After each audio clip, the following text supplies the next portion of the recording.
Boa noite, jovens. Vocês não sabem a alegria que eu estou em poder voltar e dar esse boa noite para vocês. Antes de retornar e de começar a nossa entrevista, eu gostaria de deixar aqui uma pequena reclamação que vai diretamente para a direção daqui da Guanaré, que eu espero que esteja assistindo, que eu senti uma certa resistência no meu retorno ao programa. A minha calça e minha camisa resistiram bastante em fechar porque eu engordei na pandemia e, rapaz, a situação tá difícil. O terno parece que o defunto era um pouquinho menor, mas consegui voltar, eu acredito que vai dar certo, vou ficar prendendo a respiração, que se eu soltar muito aqui vai voar um dos botões de vocês. Mas brincadeiras à parte, com a entrevista sensacional com Ezequiel Barros, que vai falar um pouco sobre a sua vida e sobre o livro que ele está lançando sobre ruas e becos, não é, Ezequiel? Exatamente, cara. Boa noite, Ezequiel. Boa noite a todos os telespectadores. E é um prazer estar de volta aqui, Caio, porque você foi um dos pioneiros das lives em Caxias, né? Hoje a gente está vivendo aí esse período de pandemia, agora virou moda, né? Todo mundo fazer uma live, é show, é a pessoa em casa, mas eu lembro do Caio, nós fizemos uma live em 2017, Isso. tratando justamente do tema Do que livro. é o livro, acredita? E eu também vim aqui, se não me falha a memória, em 2019, Isso. para falar que o projeto do livro for aprovado, né? E eu finalmente deu tudo certo, a gente vai conversar O sobre filho isso nasceu. hoje, né? Nasceu, cara. Finalmente nasceu.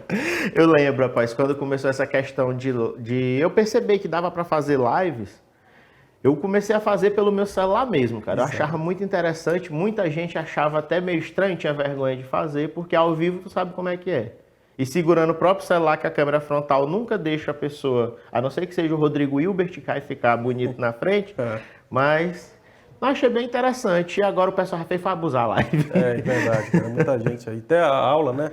Até a Agora aula. Tudo é aula, Todo live. mundo reclamava do EAD, agora todo mundo teve que se adaptar ao EAD. Todo mundo se adaptando aí às lives. Ezequiel, vamos falar um pouquinho de você. Tu nasceu aqui em Caxias? Exatamente, nasci aqui em Caxias, cara. Eu acho que não vou falar o ano não, porque não é bom nem entregar a idade, mas eu nasci em Caxias, cresci ali na Praça Catedral, naquele período que a gente podia ainda brincar nas praças em Caxias, né, cara? Infelizmente essa geração hoje em dia não tem muita essa oportunidade de a gente brincar na rua, jogar bola no asfalto, né? Brincar de Arrancar o tampão do dedo. ou subir no pé para pegar manga, né? Então eu tive uma felicidade muito grande de crescer ali na Praça Catedral, que é uma área central de Caxias, Sim. né? O centro ali, centro urbano, o centro, todo mundo basicamente passa de um lado ao outro da cidade, tem que passar por ali pela Catedral. Então, são essas coisas que ensinam a gente a crescer, né? A criar uma paixão pela cidade, você cria as amizades, cria aquela identidade com aquele todo entorno que a cidade lhe oferece, né? Então, eu cresci em Caxias, estudei aqui, né, no Colégio São José, no Caxiense, e aí a gente teve que ir para fora porque na época não tinha segundo grau em Caxias, nem faculdade. Hoje em dia, né, a gente tem Caxias hoje é um polo universitário do Maranhão, né? Mas aí eu tive a oportunidade de Teresina, Fortaleza, e me formei em São Luís em 2006, que eu voltei para Caxias de vez. Tu é formado em? Arquitetura e urbanismo. Então tu sempre teve essa paixão por... Porque Caxias é uma cidade histórica. Isso, pelas casas históricas da cidade, pelas ruas da cidade, tu sempre teve essa paixão? Sempre. É incrível porque, ainda jovem, né, quando a gente ia para o Cassino Caxiense, ia para essas casas de show, de boates aqui em Caxias, e quando nós, com a minha turma, fomos morar fora, a gente sentiu muita falta disso, de se encontrar, porque a gente se encarou a realidade de um centro urbano, como São Luís e Fortaleza, né? E a gente sempre comentava, cara, vamos retornar à nossa cidade para ter aquela, não só a questão familiar, mas também aquela questão humanitária do todos os grupos, dos amigos, né? E a gente começou a criar uma identidade muito forte com a cidade. E aí foi que a gente descobriu o valor que ela tinha, o valor histórico, o valor cultural. Foi um descobrimento muito legal que a gente descobriu em parceria com os amigos, e a gente botou na cabeça, cara, se der, vamos retornar para Caxias para a gente transformar aquela cidade para melhor, né? Eu acredito que eu retornei, vários amigos meus retornaram também para Caxias, e eu acho que a gente está tentando fazer um trabalho para a gente melhorar cada vez mais nossa cidade, né? Ezequiel, querendo ou não, apesar do livro, do teu blog, tu tem um blog que tu fala sobre arquiteturas da cidade também. Arquitetura, urbanismo. Mas tu faz parte da história de Caxias como um dos primeiros que dava festas de rock aqui em Caxias. Tu teve banda, né? Exato, cara. Eu tive uma banda eu toquei bateria em São Luís. A gente tinha uma banda lá de punk rock. A gente tocava muito Ramones, Rato de Porão. Foi um período assim, bem legal, né? Eu nunca me considerei músico, né? Eu fazia por diversão. Era um hobby. Era um hobby. E naquela época também eu criei o Funsite de Caxias. Aliás, o primeiro site internet de Caxias. Que tinha me dito. Aqui nem tinha nem provedor de internet. Eu pegava o sinal de Teresina, cobrar a ligação, né? E aí, eita, a fatura... a gente só podia acessar a internet meia-noite, porque era mais barato. Cobrava só um pulso. E a ligação caía menos, né? Era um período bem complicado em Caxias para a gente acessar. Aí quando eu fui morar em Fortaleza, eu senti aquela ausência de informações da cidade. E como eu tinha um acesso à internet bem melhor lá, eu comecei a colher materiais. Não existia nem máquina digital, eu tinha que tirar foto, revelar, escanear, depois jogar na internet dos pontos turísticos da cidade. Cara, foi um período muito legal porque muitos caxienses que moravam fora teve acesso ao site e passou a conhecer melhor a sua cidade. Hoje não, você tem Facebook, você tem grupos caxienses, né, que fica trocando informações que acontece imediatamente, mas naquela época mesmo era uma coisa meio selvagem. Não, imagino. Tem um cara que ele é muito apaixonado por Caxias, você deve conhecer também, que ele é da galera do rock, o Alexandre Trovão. Sim, o Trovão, conheço demais. O Trovão é apaixonado por Caxias, cara, e ele guarda tanta foto antiga, é capaz de ter tudo no meio. Se tu era da turma dele, era capaz de ter eu estudei com o irmão dele, o Siddhartha. Então, bem fácil citar você lá nas fotos. O pai dele, o seu Barbalho, é uma pessoa fantástica. O pai dele é roqueiro também, sim, músico e colecionador. A sala da casa dele lá do seu Barbalho, da família Trovão, era cheia de vinis. Você encontra ali Chico Buarque, a metálica. Então era uma coisa... Eu, criança, vendo aqueles vinis ali, eu ficava apaixonado por ele jogar bola, né? A casa dele também é uma casa histórica aqui em Caxias, né? Fica ali na Cristino Cruz, já próximo ao Ginásio do Esporte, é uma casa bem das antigas também. Uma vez eu parei um dia desse para mandar uma mensagem no celular, eu encostei o carro, que é o correto para fazer, viu? Quando vocês forem mexer no celular, encosta. Aí você manda mensagem, não fica no trânsito, não. Que já para esse assunto do trânsito também, que eu e o Ezequiel, a gente é considerado os caras mais chatos do Facebook. Aí eu encostei, eu vi que eu tava de frente para casa do Trovão. Aí eu peguei e mandei uma foto, aí a mansão Barbalho. Ele, rapaz, aí começou a falar, saudade da minha casa, essa rua era cheia de crianças e tal. Ele lembra muito da história de Caxias. As ruas eram cheias, né, cara, de vidas, né? Sim. A gente tá perdendo essa coisa, né? E o livro traz isso, eu acho que a gente falar mais daqui a pouco aí sobre no próximo bloco a gente fala um pouquinho do livro. Então é a rua de Caxias hoje, Ezequiel, que é cheia de motoqueiro andando, querendo passar por cima do povo. Pois é, porque a cidade de Caxias, a gente está num momento de transição. Caxias não é mais aquela cidade interior, a gente está entrando numa cidade de médio porte. Então o trânsito está muito rápido, a gente não tem ainda uma mobilidade urbana adequada. E o transporte individual, né, que é a moto, é a solução para as pessoas que transitarem pela cidade. Sim. Né? Mais barato e mais fácil. Então as motos elas praticamente explodiram nesses anos, cara. Então tá muito complicado você andar na cidade, porque parece que as pessoas não respeitam, né? Eu acho que quando você sobe numa moto, a pessoa ela esquece todos... Esquece que tem freio, esquece que tem sinaleira. Todos aqueles direitos e deveres que alguém tem, né? Sempre que eu ando no centro, eu vejo vaga para carro cheio de moto, repleto de moto. Aí tá mais complicado ainda estacionar carro no centro, né? Sinal vermelho, a gente vê constantemente o motoqueiro não respeita, né? Claro que vários motoqueiros respeitam, tem alguns que param, mas é incrível que a ideia que a gente tem, né, da cidade é que a maioria não respeita, cara. Acontece muito isso e muitos zangam com a gente quando eu reclamo, sempre falam assim, não, a gente anda rápido porque tem medo de ladrão. Eu o tempo todinho. Eu acho que o motorista também, o de carro também tem medo de ladrão, né? Nem por isso a gente sai feito louco. Justamente. Aí eu lembro que a gente reclama e tem muita gente que zanga. Um dia desse a gente reclamou de um rapaz que estacionou em cima da calçada, perto do cassino. Ele, minha moto tá protegendo porque vai que o muro cai. Eu, tá certo, você tá fazendo comum, né, bem. A gente encontrar essas situações de uma pessoa, ela acha que existem alguns problemas na cidade que são grandes e esses problemas devem ser resolvidos e essa questão de estacionar em cima de uma calçada não é uma questão menor, então deixa para lá, né? Esse deixa para lá é que vai se acumulando, se transformando dos pequenos até grandes problemas.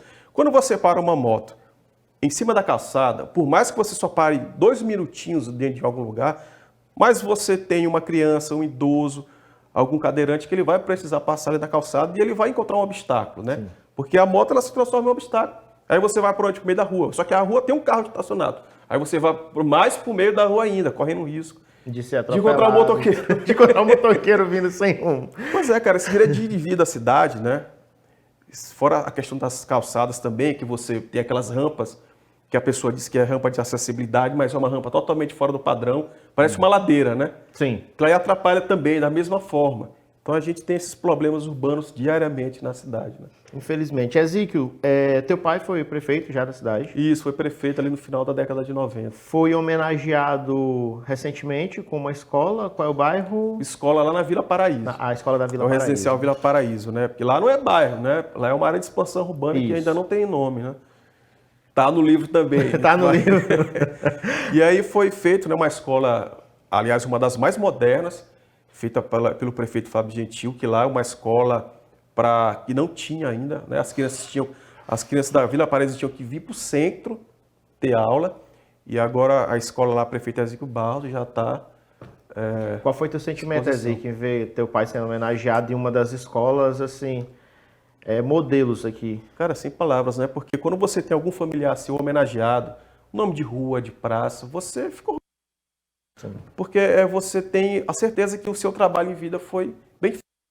Mas quando o seu nome vai para uma escola, eu acho que é melhor ainda, porque uma escola é um centro de vida, né? Um centro de criação, um centro de desenvolvimento de pessoas. Então você ter uma escola com o nome de um familiar é uma coisa assim fantástica, cara. É muito prazeroso ter isso. Eu imagino. Eu agradeço demais. A ideia do nome foi do presidente da Câmara, vereador Catulé, ele que deu o projeto de lei, e o prefeito Fábio Gentil sancionou e construiu a escola. Então a nossa família ficou muito, muito orgulhosa, cara. Eu imagino, porque foi um grande exemplo que ele deixou para vocês.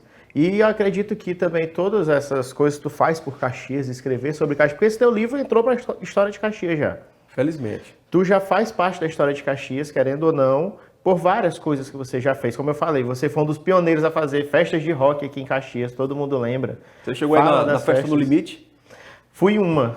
As festas americanas, né? Isso era muito comum na cidade. Outra coisa que se perdeu, né? Pois é. Festas americanas, aquela festa que todo mundo se encontrava de uma hora para outra, cada um comprava bebida e ia para casa de alguém, né? Hoje você não tem mais isso. Pois é, o pessoal prefere se amontoar em bar mesmo. Um paredão. No paredão, que eu não suporto, cara, eu não suporto. Mesmo porque paredão nunca vai tocar rock. Então não adianta. Sempre é música ruim. E esse exemplo, né, que tu quer deixar pro teu filho, um exemplo também de alguém que fez algo por Caxias e, eu acredito, você bem lembrado, né? Exato, a gente está aí na luta, né? Como falou, já participei de rádio. Atualmente também estou na rádio, na Guanaré, com programa de rock. Qual é o dia? Todos os sábados, das 18 às 20 horas. Eu e o Márcio Campos, que era um dos donos da diretoria, também, né, um ícone aí do rock da cidade, Caxias, a gente está aí todo sábado na rádio. E eu tenho um blog que eu falo sobre arquitetura, sobre a história da cidade. Atualmente eu também sou presidente de uma associação, que é o Amigos do Patrimônio Caxiense, que é uma associação que a gente está tentando aí lutar pela preservação da história em geral de Caxias, né? Focando mais na arquitetura da cidade. Isso é interessante porque a gente vê que, infelizmente, muitas casas históricas aqui em Caxias esquecem ali, depois demoram, vão demolir a casa, quando a gente olha já tem um prédio comercial. Pois é, cara, eu acho que essas casas históricas, as fachadas, elas são um bem patrimonial municipal, tá? Mesmo que seja um imóvel privado, porque o bem, a gente sempre foca no patrimônio de igrejas, né? A igreja tombada. Sim. Mas a igreja é um bem privado também. Sim. Pertence à diocese do município. Assim como os imóveis particulares também, mas tem uma coisa que a gente chama, que a Constituição de 88 garante, que é a função social da propriedade, que é a fachada. Sim. A fachada ela tem que seguir padrões municipais. Mesmo que você seja proprietário de um terreno, de um imóvel, dentro de um centro histórico ou não, você tem que seguir os preceitos da lei municipal. Por exemplo, você compra um terreno em um determinado bairro e você quer construir um prédio de 10 andares. Você não pode, você tem que seguir a legislação, porque ali pode ser uma área da ventilação da cidade, então você tem um limite de até 3 pavimentos. Então, o centro histórico ele tem algumas restrições para garantir a preservação. Caxias tem um centro histórico tombado desde 1990 pelo Estado. O plano diretor de 2006 reforçou esse perímetro, também tombou. E a gente ainda está tentando fazer um levantamento desses imóveis para a gente tentar preservar, né? Nessa semana mesmo a gente perdeu aí, está rodando nas redes sociais a caixa d'água ali da refinaria, né? Sim, sim. Muitas pessoas estão se mostrando sensíveis ao perda. Por quê? Porque aquela caixa d'água, mesmo não sendo um patrimônio histórico tombado, mas era um símbolo do bairro da refinaria. Então as pessoas criaram uma identidade com a caixa d'água, né? Para você ver, uma caixa d'água. Sim. As pessoas sentiram a queda daquele bem, não é?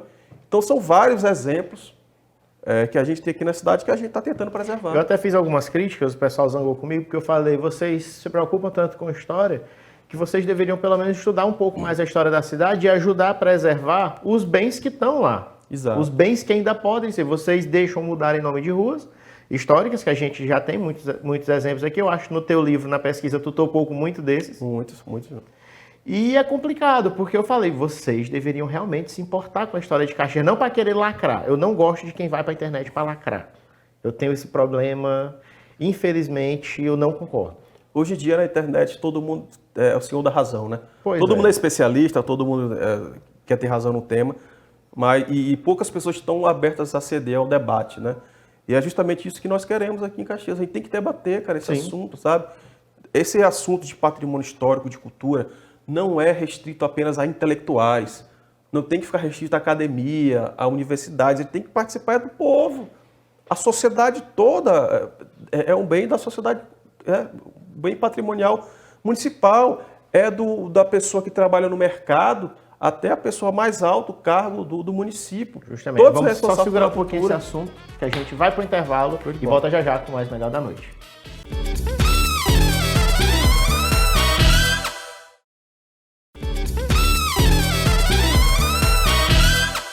Estamos de volta com o segundo bloco do seu Melhor da Noite. Hoje entrevistando aqui o arquiteto Ezequiel Barros e escritor também, né? Arquiteto, escritor... A nova seara aí. Da historiador, não? Não, só arquiteto. Mas de certa forma. Falando escreve sobre a história de Caxias. Porque o arquiteto na cadeira ele pega a história, né? A história da arte, a história da cidade. Ah, então historiador também. Pouquinho. Um dos roqueiros, não vou dizer dos mais antigos, porque não é tão velho, também temos nosso amigo Baca, né? Tem o Baca aí. O Baca, que a galera brinca dizendo que é o dinossauro do rock de Caxias. Dinossauro do rock de Caxias, né? Inclusive, eu vou ver se eu trago ele aqui pra gente conversar sobre rock.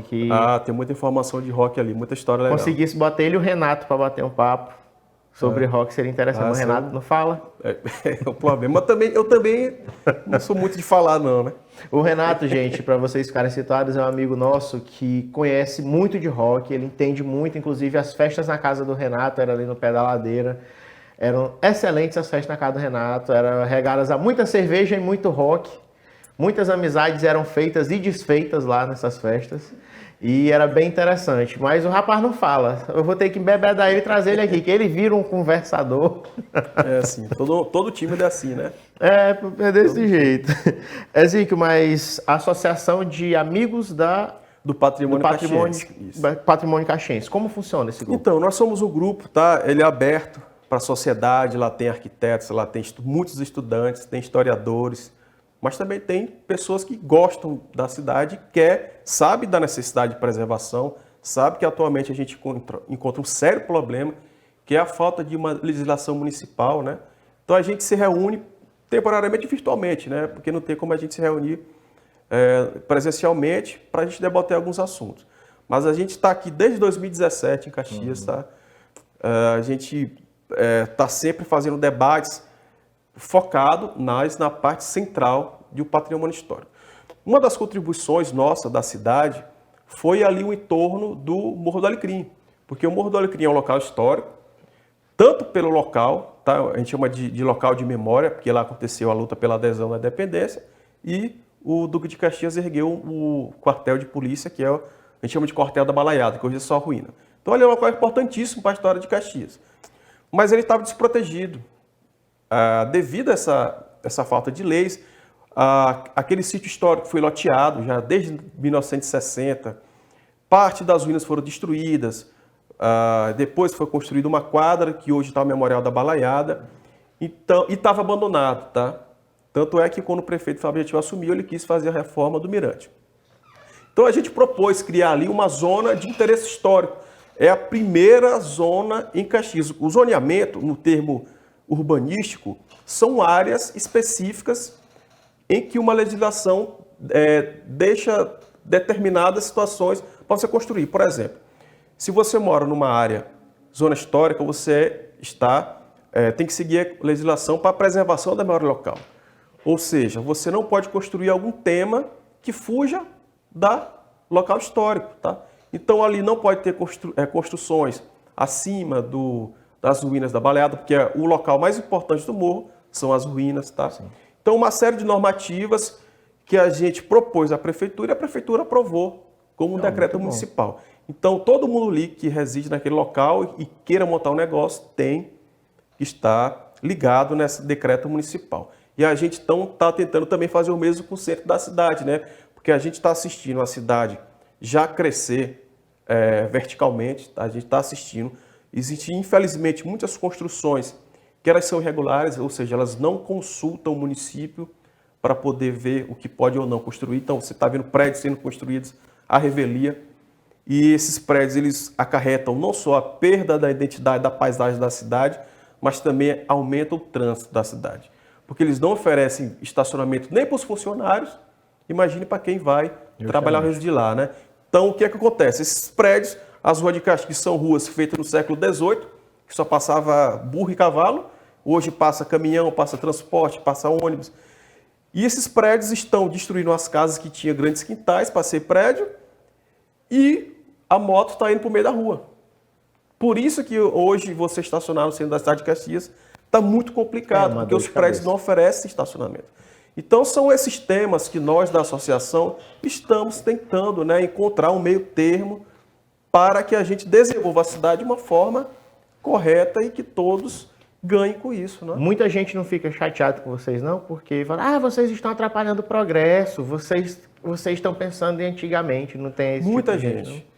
Muita gente pensa assim, mas por falta de próprio problema, tá? Porque nós temos aí 30 anos de patrimônio histórico, 30 anos de total ausência de políticas voltadas à preservação.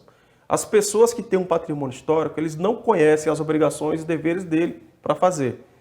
E nós também, a gente está perdendo essa identidade. Você quer um exemplo, Caio? Você, a gente frequentou o Cassino Caxiense. Sim.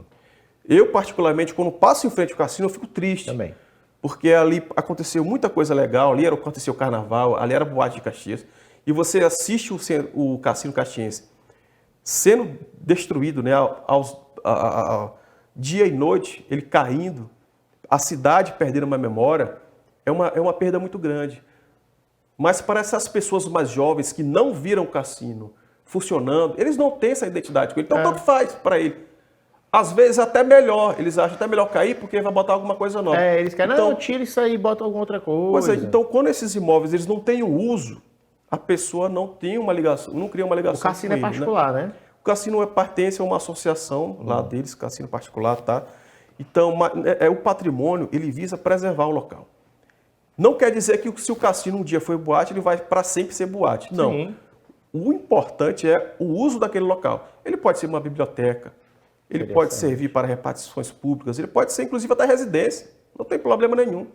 O importante é que ele seja ocupado, garantindo algumas características, né? Aquela volumetria que a gente vê, aquele prédio imponente, bonito, assim como o Excelso também, o prédio do Fórum. O prédio do Fórum, por exemplo, era uma escola, a Escola Gonçalves Dias e a Escola João Lisboa. Depois foi Casa da Justiça e hoje funciona repartições. Ou seja, já teve diversos usos, mas como sempre foi ocupado, ele nunca correu o risco de cair, né? Então, muita gente olha assim, pensa que o patrimônio atrapalha o desenvolvimento, nada disso. Pelo contrário, o patrimônio histórico ele só ajuda as cidades a crescer.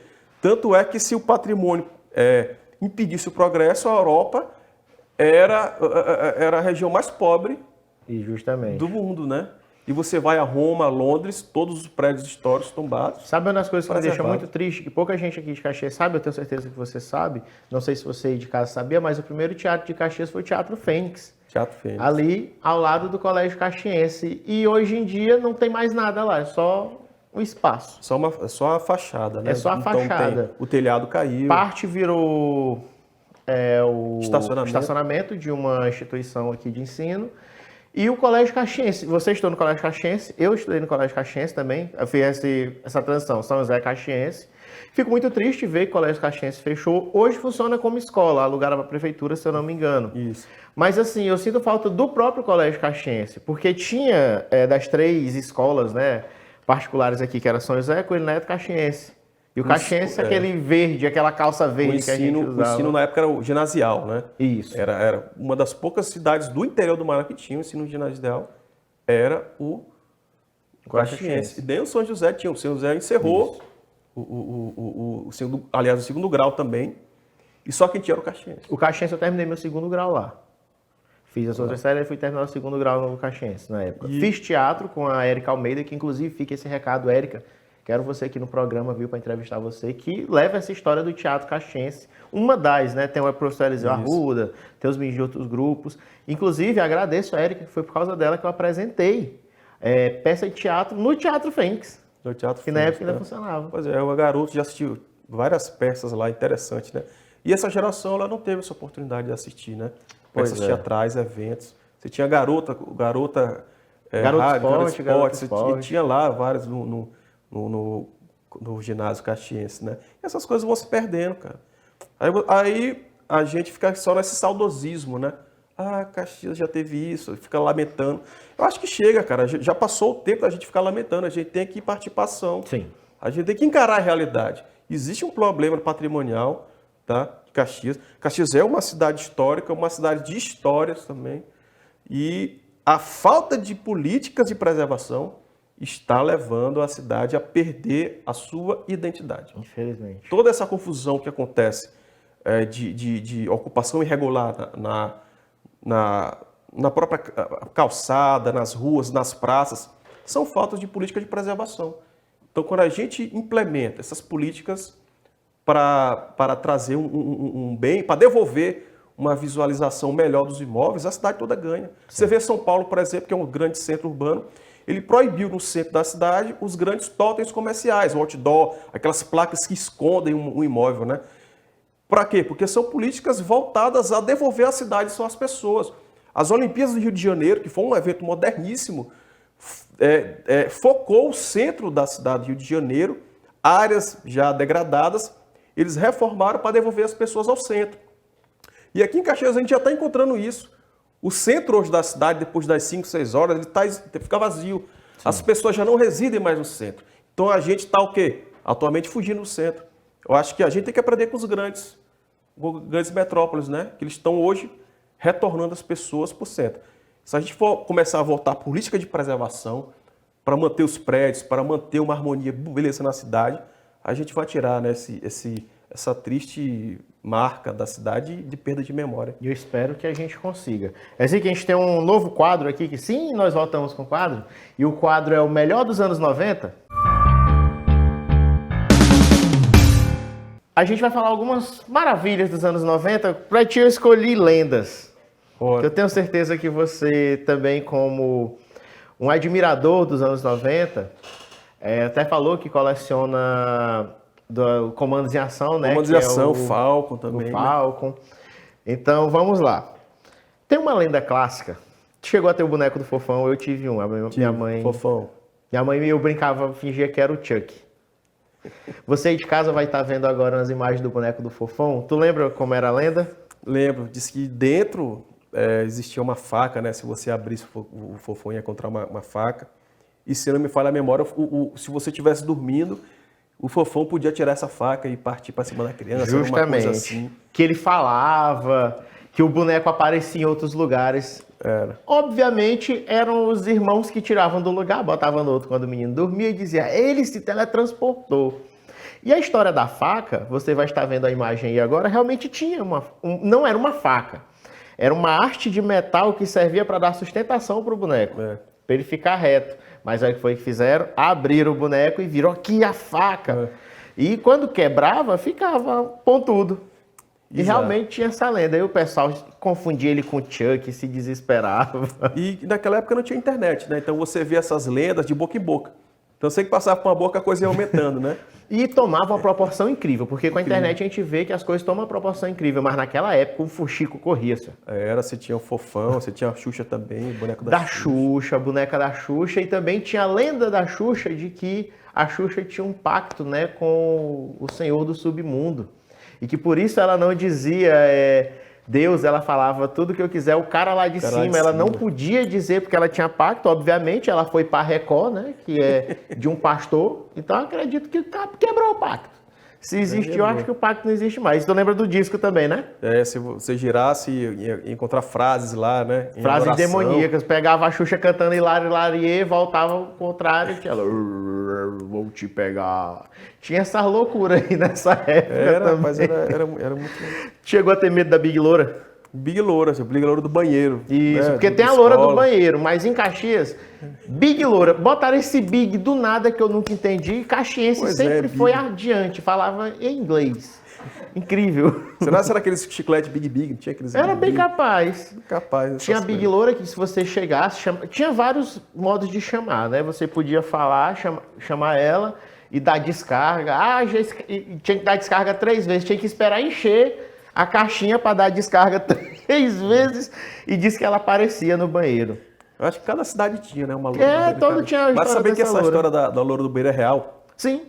É uma cidade de São Paulo, né? Era um casarão lá, que tinha uma jovem loura que faleceu e depois a família se mudou e virou um colégio. E aí dizem que ela aparecia no banheiro nesse colégio. O Rodrigo Aragão, diretor brasileiro, inclusive vocês de casa que gostam de filmes de terror, tem esse diretor brasileiro, não sei se tu gosta de filme de terror? Eu gosto mais dos antigos, dos anos 80. Pois tu vai adorar os do Rodrigo Aragão, que tudo tem tem essas... Como é que eu posso dizer? Tem esse teor muitos anos 80. Ele tem um filme Floresta Negra, se eu não me engano. Floresta Negra é Condado Macabro. Vai aparecer a imagem aqui também para vocês, viu? Na edição. Mas é porque ele fala, são vários contos, e um dos contos é da loura do banheiro na escola. Muito interessante. Tu falou de chiclete, tu lembra a história do chiclete? Tinha 2. Uma que é aquele chiclete que tinha tatuagem, você já deve ter, botava, o menino se achava muito vida louca, todo tatuado. O braço todo tatuado. E dizia que dava câncer. Não, aquilo ali não ia dar câncer. E outra de que tinha LSD, que a criança usava, botava e ficava loucona na escola. Tinha uns que vendiam, era uma carteira de tipo adesivo nas bancas de jornais, né? Sim. E eles brilhavam, você colava, botava água, e era grande, brilhavam, né? Rapaz, e os pais começavam logo, isso aí vai queimar tua pele. Isso vai fazer um monte de coisa. É que nem a história do videogame. O videogame diz que também estragava a televisão. Lembra disso? Estragava. Não só a televisão, mas a mente do menino também, né? A mente estragava, influenciava. Mas eu acredito assim, eu vou tirar, por exemplo, meu irmão, que não gostava muito de estudar, e ele se interessou muito para estudar por causa do videogame, que influenciou muito a mentalidade dele. E esse foi o quadro... melhor dos anos 90, vamos para um breve intervalo e voltamos já já com mais Melhor da Noite e Ezequiel Barros aqui para vocês.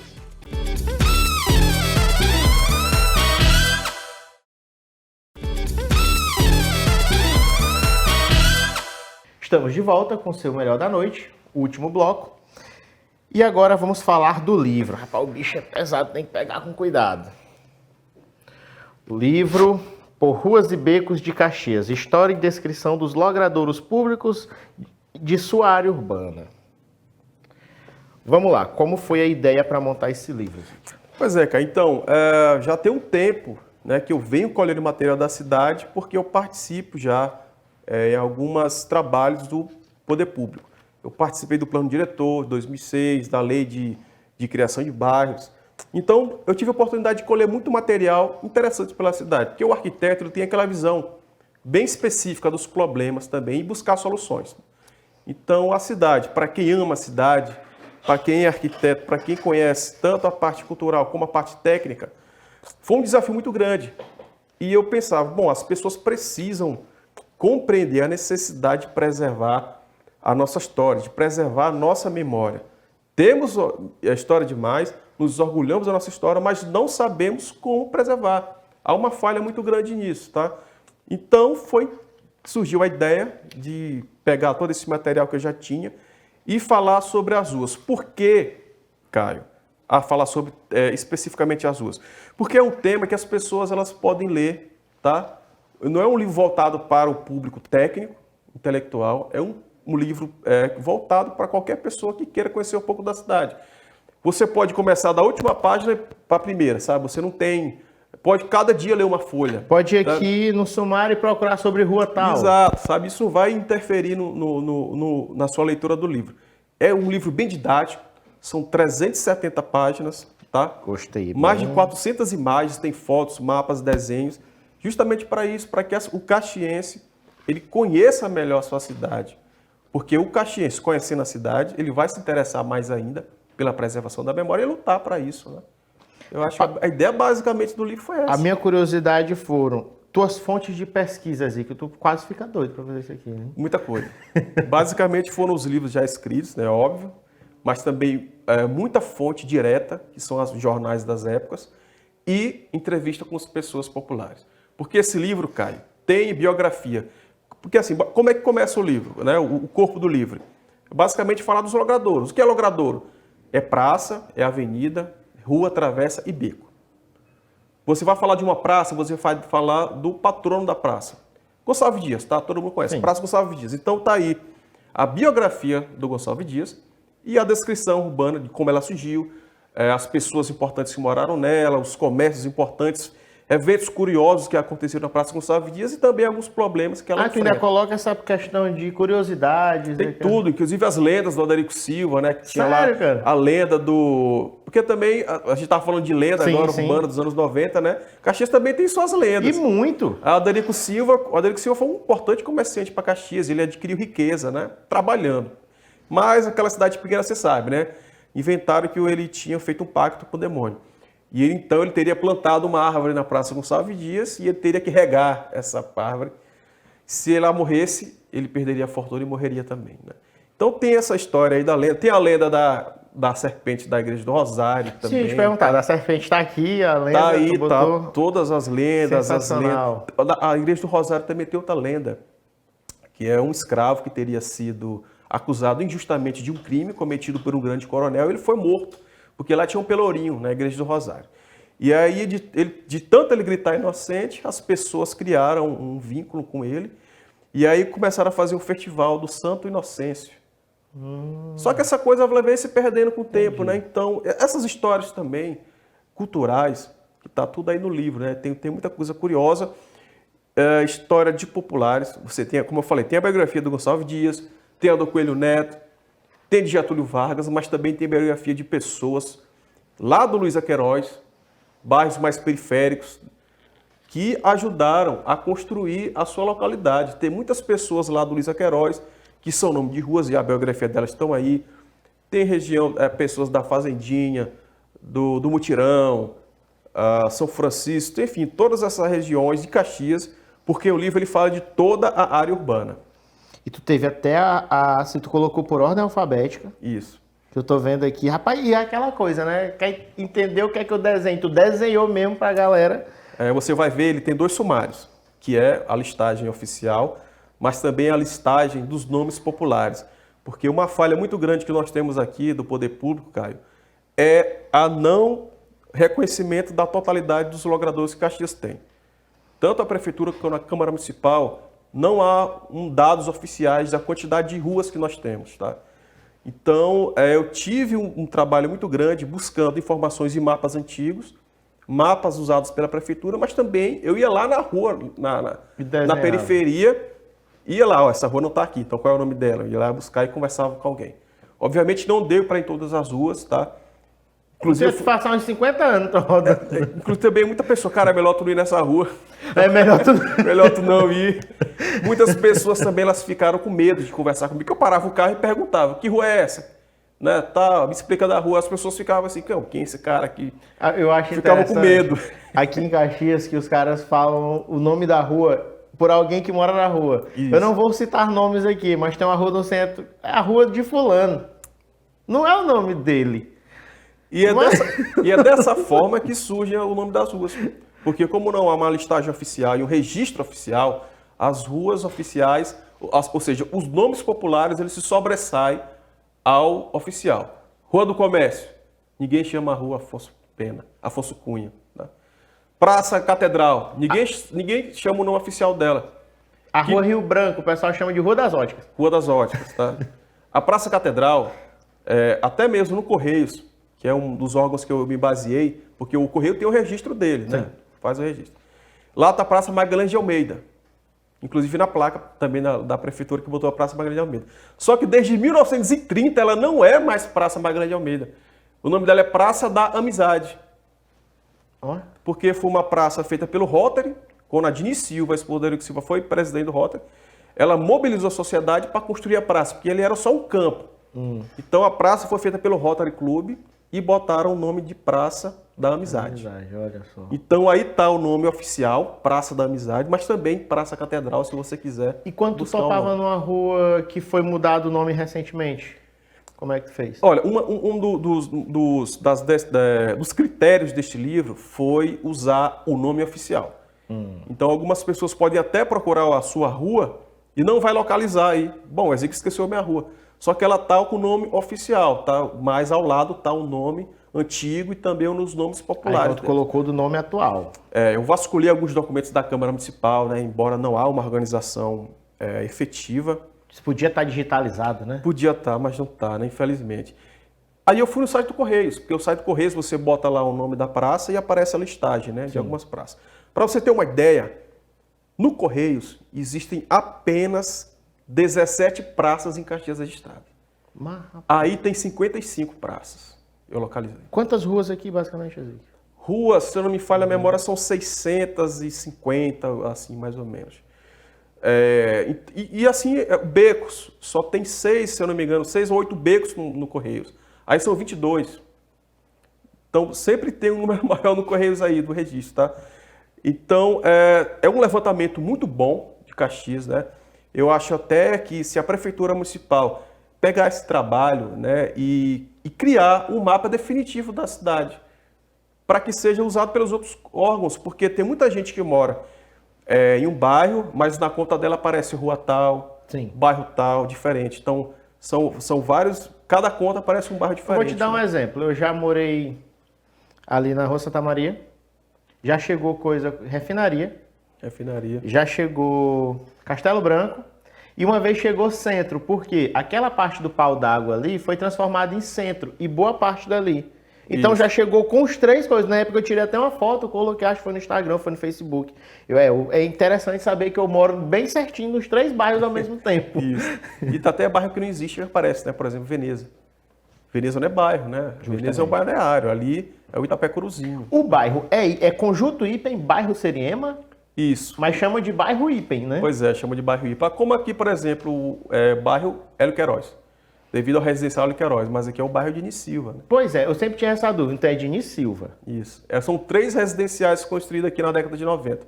Que é o Hélio Queiroz, o Dini Silva e o Padre Mendes, que é mais ali próximo à BR. Quando foi criada a lei de divisão de bairros, escolheu apenas um, que foi o Dini Silva, para ser o bairro total. Até vinha alguém querer votar. Coab, eu moro na Coab, no bairro Coab. Lá é Nova Caxias também, né? Coab é um conjunto residencial. Pois é, e tem essa dúvida. Então é lá em Nova Caxias. Isso. Ah, residencial Coab. Porque eu já discuti sobre isso uma vez. Eu falei, mas tem como bairro Nova Caxias. O pessoal, não, mas é Coab. Eu morava no Mutirão. Mutirão é bairro. Mutirão é bairro. Mas aparecia alguns locais lá na rua que eu morava, que era na rua... rapaz, agora vai me falhar a memória, a rua onde eu morava. Mas faz um tempo já. Porque essa mesma... Frei Serafim. Porque tem a rua Frei Serafim no começo ali da Coab também. Porque ela começa lá na Nova Caxias, ali na divisa com Castelo Branco. E sobe. E termina no João Viana. E ela não segue... sai cortando os bairros. Pois é, mas ela não segue reta. Isso. Ela dá umas voltinhas que eu pensei que não era mais a rua, mas vai até... Porque ela foi planejada, tá? Ela nasceu ali na Nova Caxias pelo Aloysio Lobo. Ela foi expandida com a Coab. Só que devido às invasões da área que formaram o Mutirão, o João Viana, o Zé Castro, ela começou a ser formada de acordo com os moradores, né? Então, por isso que ela é bastante irregular naquela área. Ah, entendi. Porque eu ficava confuso, porque eu morava lá lá no Mutirão mesmo, perto da Avenida Alvorada. E eu, rapaz, mas aqui é Frei Serafim também. Se tu pegar reto, não vai dar na Frei Serafim. E eu também não me arriscava muito em reto. Desculpe, não é dizendo que o bairro de vocês é perigoso, mas vai que eu sou uma pessoa desconfiada. Tem bairro que é melhor a pessoa não ir. É como me falaram, olha, melhor tu não ir nessa rua não. Rua porque... tá, é bom. Tu teve participações, né? Alguns parceiros que te ajudaram. Isso, esse trabalho não foi feito só, tá? Ele foi feito com o selo da Academia Caxias de Letras. Então, o presidente, o Renato Menezes, ele coordenou todo o projeto. Também teve a participação do Ibson Carvalho, do João Antônio Viana, do Isaac, né, que é um mestre em história, professor da UEMA. Sim. David Souza, um fotógrafo jovem, que está aí, né, se destacando demais na área cultural da cidade. Mas também tem outro jovem, que é o Bruno Couto, que ele restaura. Cara, tem uma foto aí... Eu já vi as fotos do Bruno, acho que ele pega fotos antigas e restaura, né, dá uma colorização. Tem uma foto aí do Raimundo Teixeira Mendes, que é a rua Raimundo Teixeira Mendes, procura ela aqui. Que é uma foto preto e branco, que ele colorizou. Cara, ficou assim uma qualidade excepcional, como se tivesse tirado ontem a foto do homem. Só uma pergunta, esse Jorge Eugênio é o seu Jorge ali? Jorginho, o grande Jorginho. Isso. Filho do nosso imortal Vitor Gonçalves Neto. O Jorge, pai do Dudu. Vocês que já viram, já entrevistou o Dudu aqui. Então teve outras pessoas também, a professora Josiane Maia. Raimundo Teixeira Mendes, da revisão. Raimundo Teixeira Mendes, é a letra E. O legal, Caio, desse livro é que se você vê na lateral, tem algumas cores. Aqui na lateral da página. Você vai ver algumas cores, tá? Tá em hierarquia. A cor verde são as ruas. Então é bem fácil você localizar a rua. Já no final do verde, você vai localizar aí o Teixeira Mendes. Então, esse livro tem foto antiga, tem foto nova, tem desenhos, tem mapa, tem foto das pessoas que dão nome às ruas. Tá como Rua Teixeira Mendes, né? Raimundo Teixeira Mendes. Não, é Rua do Teixeira Mendes, com Teixeira, né? Teixeira. Porque eu procurei no Raimundo ali, eu não achei. Rapaz, não é possível. Teixeira Mendes ao lado do Teófilo Dias. Aí você vai encontrar foto dele, fotos de curiosidades. Eu sou péssimo por nome de rua. Me dá um ponto de referência, por favor. Nossa produtora aqui também. Você vai conhecer, estamos com a nova produção, viu? Aí vocês vão conhecer também, porque ela vai participar. Olha aí o homem. Aqui, deixa eu mostrar aqui para vocês. Raimundo Teixeira Mendes, que é o nosso grande caxiense, o orgulho da cidade, né? Que foi o idealizador da bandeira nacional. Dá pra ver? Então você tem aí a Rua Teixeira Mendes, ela fica ali da Praça Cândido Mendes, descendo para o Itapecuru. Praça Cândido Mendes que a gente chama de Matriz, né? A Praça da Matriz ali é aquela ruazinha que vai ali cercando os Três Corações, que não é Três Corações, é Praça Salustiano Rego. Inclusive, tem a questão da... Mostrou? Deu para mostrar? Show. Inclusive, tem a parte também da Praça da Chapada, que não é a Praça da Chapada. Ei, por favor, me explica por que Praça da Chapada, porque eu não quero crer que era uma mulher que estava chapadona lá e deu nome à praça. Ali era um largo chamado Largo do Cemitério de São Benedito, tá? Ali era um campo aberto. Sim. Quando o prefeito José Castro ele foi fazer a urbanização, ele plantou algumas palmeiras lá, né? Mas a palmeira não se adaptou muito.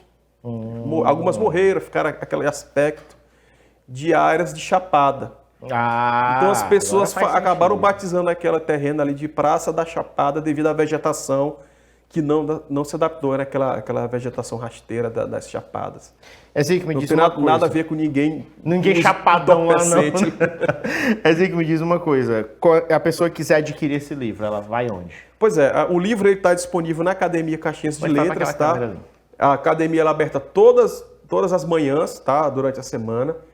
Mas essa semana também eu estou em negociação com algumas livrarias da cidade para facilitar, né, o encontro aí das pessoas para quiser comprar o livro. Então ela pode ir na Academia Caxiense de Letras? Toda manhã ou então em algumas livrarias da cidade. Futuramente em algumas livrarias da cidade. A gente vai encerrar com uma matéria que foi exibida sobre o lançamento. Foi o lançamento virtual, né? Pois cara, o lançamento virtual, né? O lançamento de um livro, que ele é um momento muito importante para você socializa, um escritor, né? Porque é o nascimento do filho. Autografa. Tá? Porque quando o livro, cara, tá com você, o livro é seu. Sim. O projeto é meu, eu escrevo o que eu quiser. Mas quando você faz o lançamento e o público começa a comprar a sua obra, você perdeu a obra não é mais sua, a obra é de quem compra, adquire, tá? Então é um momento importante para toda a cidade, o lançamento de um livro. Infelizmente eu não pude convidar, nem meus familiares puderam estar lá, cara, devido a esse momento, né? Mas aí eu fiz lá com uma equipe da Criativa, eles fizeram uma live, foi com a banda Garagem Nacional, foi uma energia assim muito boa, tá? Show. O pessoal do Brasil todo deu para ver, então foi bem legal. Muito bom. Então, muito obrigado, Ezequiel, por ter vindo aqui novamente. Vamos ter mais temas para conversas, com certeza. Ah, com certeza, pode voltar aí. E se eu expandir mais o quadro dos anos 90 aqui, eu quero que você venha fazer mais participações, que eu tenho certeza que vai ser excelente. Vamos lá, anos 90 tem muita coisa interessante em Caxias. E você de casa, muito obrigado. Vamos encerrar com uma matéria que mostra o lançamento do livro. Uma excelente noite. Até a próxima. Para marcar o lançamento do livro Por Ruas e Becos de Caxias, aconteceu no espaço da Academia Caxiense de Letras uma live com a participação musical da banda Garagem Nacional. Amigos e incentivadores da obra literária de Ezequiel Barros Neto falaram da alegria em poder participar deste momento. Queria primeiro parabenizar nosso amigo Ezequiel, né, que é um grande amigo meu de infância. E eu tenho certeza que tudo que ele faz é com dedicação, eu conheço desde pequeno. E além de enriquecedor, contribui muito para a cultura de nossa cidade. O livro Por Ruas e Becos de Caxias foi um trabalho de mais de um ano e relata a história de Caxias através dos seus logradores públicos. Para ilustrar esta obra, o fotógrafo David Souza foi um dos colaboradores. Para mim é uma gratidão enorme, né? Uma honra, né? Porque além de ser amigo do Ezequiel Barros, eu acompanho o trabalho dele e é gratificante. Então, toda vez que lança um livro para Caxias, é um presente para Caxias. Então, fazer parte desse trabalho para mim é sensacional. A obra foi um projeto aprovado pela Lei de Incentivo do Estado e conta com a colaboração de professores e historiadores. Segundo o escritor Ezequiel Barros Neto, uma grande equipe se dedicou para esta obra literária. O livro conta a história de pessoas como Gonçalves Dias, como presidentes de Getúlio Vargas, mas também de pessoas que vieram da área rural e ajudaram a construir Caxias. Então esse livro é importantíssimo porque ele não distingue classe. Ele traz a história da cidade como ela é, a sociedade de uma forma geral.